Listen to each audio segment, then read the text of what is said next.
Saxon seniors, thanks so much for tuning in. We're so proud of you, so excited to be here. It's your counseling team here to present our senior class presentations, everything that you need to know as you prepare for life after high school. You have officially 222 days left until graduation, and we wanted to fill you with as much information today as possible as you think about, gosh, what in the world is life going to look like? So we've got all of our counselors here. We're each going to take a section and we're going to cover 4 things this year. One, we're going to talk about just deciding your plan. A lot of you may know, a lot of you may not know what you want to do next year, and we're going to provide different routes that you can go, whether it's a 4-year college, it's military, or it's sitting at home on your parents' couch for the rest of your life. We're also going to talk about determining what you need to do in order to get where you want to go, determine how you're going to pay for it, whether it's scholarships or loans or financial aid of some sort. And then we're going to talk about how to just do it, get it done, move forward in life. Again, we're so proud of you, all that you've accomplished, making it this far in life and how close you are to graduating and moving forward. We hope you enjoy this presentation. Stay tuned. All the other counselors are going to come in now. All right, let's begin with step 1. Decide your plan. It's as easy as A, B, C, D. A is for associate's degree. Right below the A, you can see some of the things that apply to an associate's degree, such as the length, which is 2 years in general. FAFSA and Oregon Promise are 2 of the sources that can help pay for an associate's degree. And then the associate's degree can be the beginning point of other career pathways that we're thinking about, right? Such as nursing, criminal justice, fire protection, dental hygiene. B is for bachelor's degree. Again, same thing as before, right? We see some of the things right below the B that apply to a bachelor's degree, such as the length, which is usually about a 4-year program to earn a degree there. Most schools require a 3.0 GPA. SAT and ACT. Before, it used to be very common that most schools require you to take either one and then present your scores. Now things have changed a little bit, so it's important that you check with the institution you're interested in going into and see if they require those scores or not. A FAFSA, right? Scholarships will help pay for a bachelor's degree. OSU, so Oregon State University, is a public university that you can go into to get a bachelor's degree. And Linfield is an example of a private institution that you can go get a bachelor's degree. And you can get bachelor's degrees in liberal arts or in science. And just like associates, bachelor's degrees allow you to, it's the starting point to a longer term career, such as if you want to be a doctor, right, you can go in there and do a study pre-med, or if you want to do engineering, right, same thing. Completing a bachelor's is one of those steps into becoming an engineer. C is for career and vocation, and this includes apprenticeships, internships. If you are trying to go into trade school, right, FAFSA will help pay for that, whatever the costs are for going to trade school. And usually there's no GPA requirement when we talk about these programs. D is for Department of Defense, and this includes the Army, the Navy, the Marines, Air Force, National Guard, and the Coast Guard. Now let's take a quick look at a summary of all of these different options. So I won't read all of them, right, because there's a lot of little bullet points, but again, just take the time right now to look at them, the differences between an associate's degree, a bachelor's degree, career and vocation, and Department of Defense.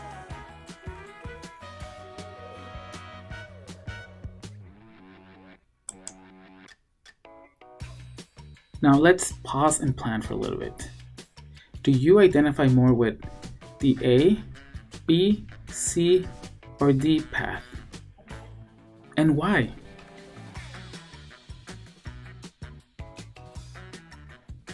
And now that you've talked about what your plan will be, we need to talk about how you can get there. So we are going to be looking at your transcripts to determine some of your next steps after high school. So if you log into your student view, on the left-hand side at the very bottom, you will see a little bar graph that's labeled documents. If you click on there, your current transcript will be uploaded for your senior year.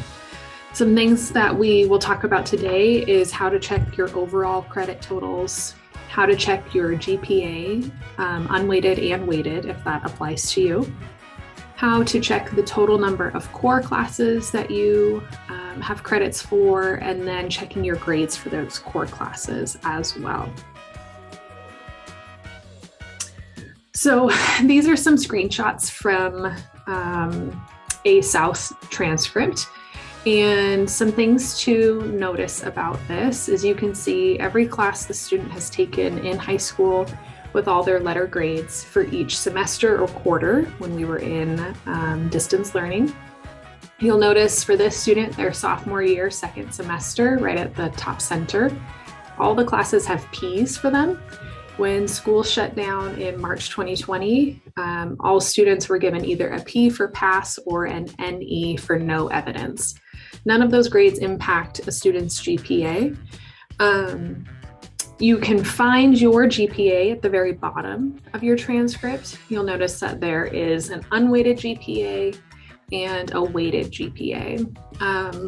For most students, unweighted GPA is the primary GPA that a university is going to be looking at.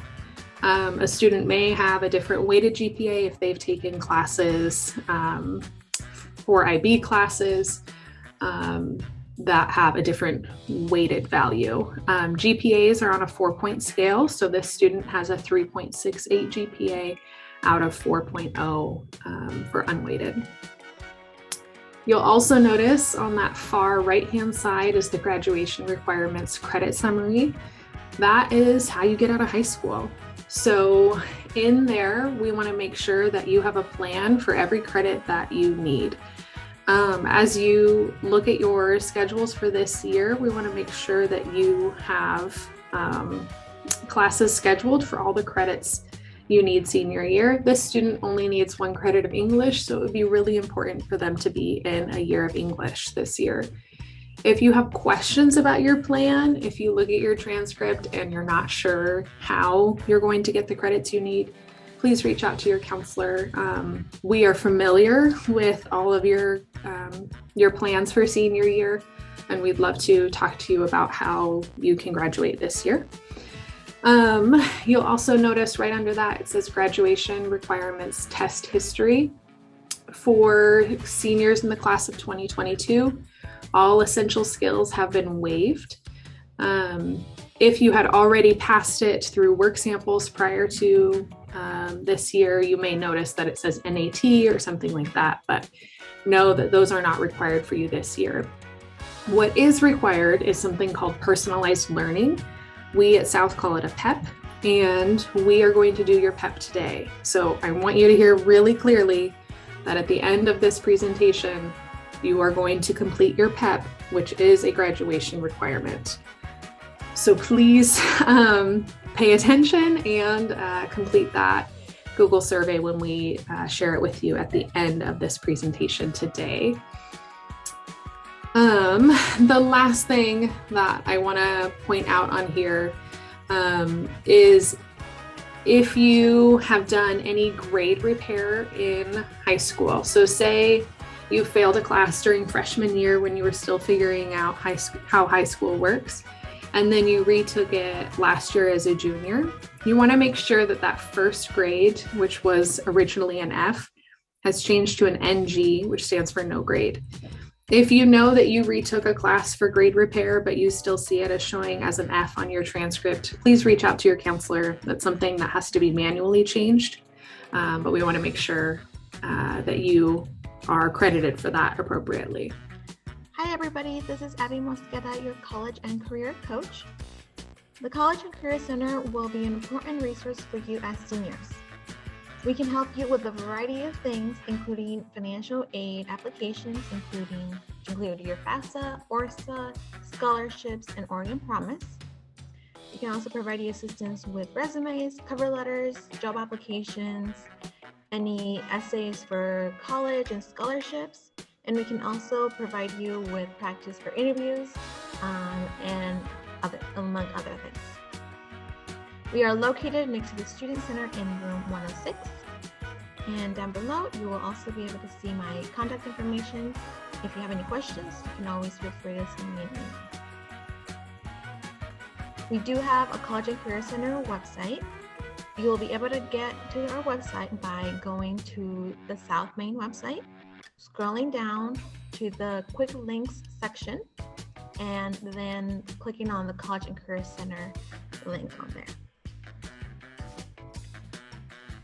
As a senior, it will be very important to also do your own research. Being able to identify the admission requirements and processes and keeping track of all of that will be very important. If you do have very specific questions about college applications for a specific college, I would also recommend that you reach out to an admission counselor in that specific college because they are the expert in regards to their college. You can always just set up a meeting with me, your college and career coach. You can do that through our scheduling tool on our website, or you can send us an email. I would also encourage you to visit universities when you get the chance. We also have virtual and in-person visits to South, meaning that admission counselors are able to come in and talk about their college and answer any questions that you might have. I would also encourage you to attend college fairs when you are able to. Lastly, as seniors, if you haven't already done so, I would really encourage you to see if you can do some volunteering or do an internship to help you continue exploring your career interests. It's time for step 3, determining how you'll pay for it. You can pay for school 2 different ways, by paying for everything out of pocket or by applying through the free application for student aid, or FAFSA. Most college students can't pay for college out of pocket and need to apply to FAFSA to receive financial aid. While many of you applying to college will first complete the FAFSA, some of you will complete the alternative to FAFSA, the Oregon Student Aid Application, or ORSA. ORSA is for Oregon residents who are undocumented, including students who have Deferred Action for Childhood Arrival Status, or DACA. Whichever financial aid program you apply to, once you've completed the FAFSA or ORSA application process, you'll qualify to receive loans and grants.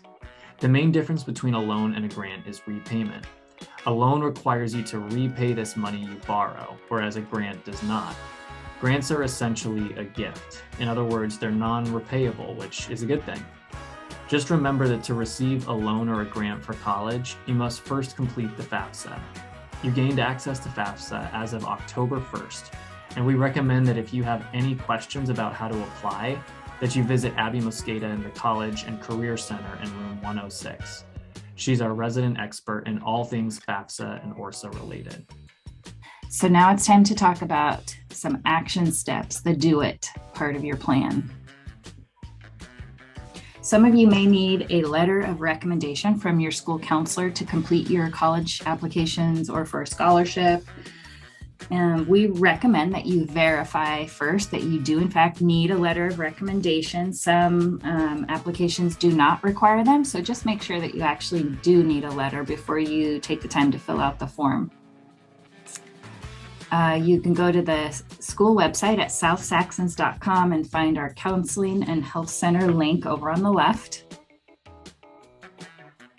The button for the letter of rec request is right in the middle, and that will take you to the form. Please give us as much information as possible on this form to help us write the best letter of recommendation that we can for you. If you haven't already started, please start filling out your FAFSA, your free application for federal student aid.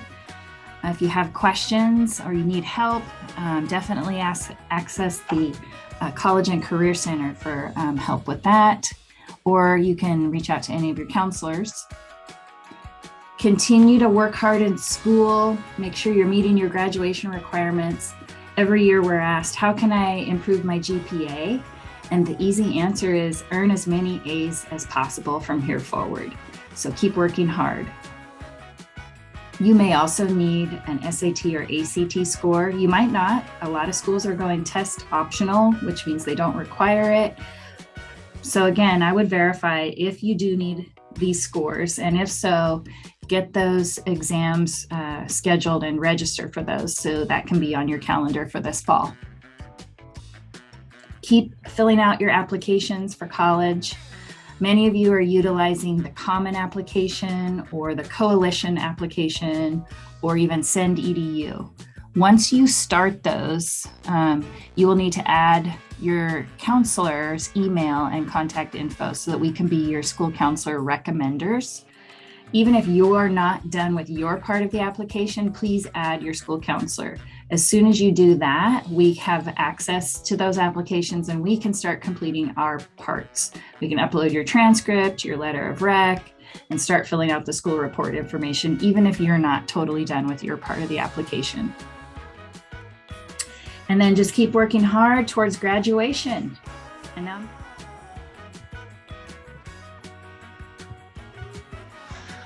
alrighty, we're almost there, seniors. Just a couple more slides left and we'll be done. So for you that don't know me, my name is Mr. Roberson. I'm one of the new counselors here at South Salem. My caseload is L through N. And if you ever have any questions, reach out to me. So let's get started. We got personal transcript review and senior survey. Grab a Chromebook and use the following class code to access the senior presentation survey in the Google Classroom. Or you can write in the link as well. I'll give you guys a few seconds to get that started.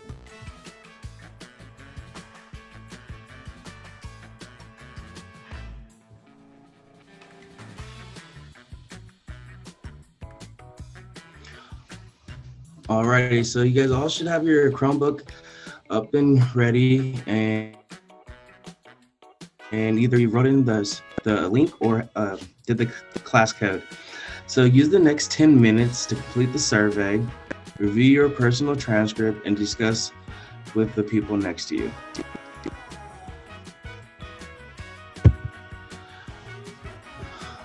Alrighty, so once we got all that done, the survey, right, reviewing our transcripts, and also talking with our peers of what we just went over, it's now time to pause and plan, right? We want to hold ourselves accountable since we're seniors and we have a lot of things coming up as we have gone through. So, for example, let's say I commit to immediate action by requesting my letter of recommendation by November 1st.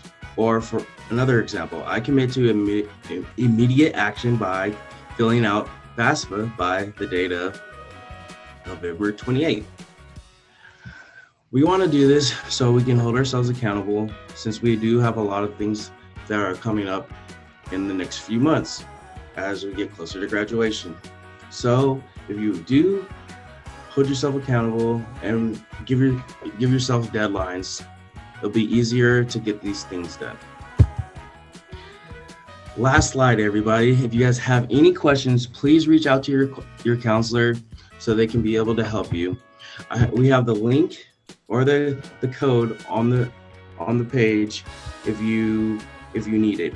It will give you a direct link to our website where you can schedule an appointment with one of your counselors.